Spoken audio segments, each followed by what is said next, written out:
এই শ্যাম্পুটা দিয়ে এখন এদের এখন চান করাবো। এত ছোট বাচ্চাদের তো চান করাই না, কিন্তু ওদের তো স্কিনের প্রবলেম হয়েছে, তাই ডাক্তার বলেছে সপ্তাহে একদিন এই শ্যাম্পুটা দিয়ে শ্যাম্পু করিয়ে দিতে। আজকে আমার ছুটি আছে, তাই দেখছি ওদেরকে আজকে চান করিয়ে দিই ভালো করে। এ তো চুপচাপ আমার কাছে চান করে নিচ্ছে, এটা খুব শান্ত বাচ্চা।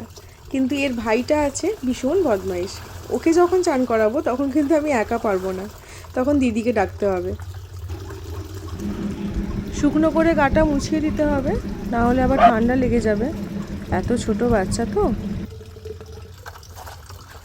এই যে একে চান করানো মানে একটা যুদ্ধের সময়, কিছুতেই গায়ে জল দিতে দেবে না।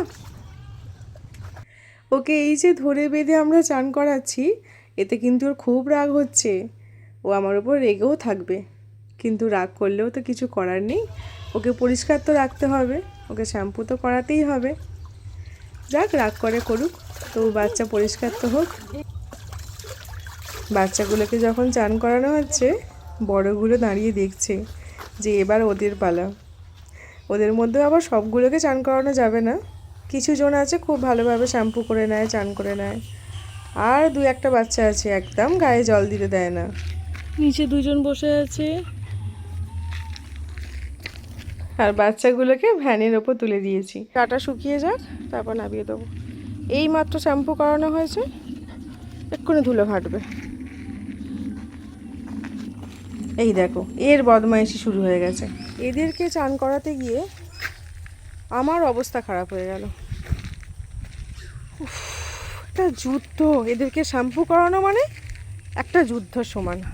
বলু, কেন ওরম করছিস? দেখ ভাই কি সুন্দর শান্ত হয়ে বসে আছে, আর তুই বদমাইশি করছিস। এর এই পাটা রিকেটে একটু বেঁকে গেছে, হাঁটতে পারে না ভালো করে।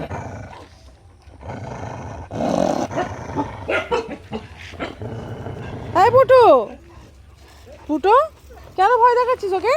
চান টান করা হয়ে গেছে, চান করে এখন ভাত খেতে বসছে।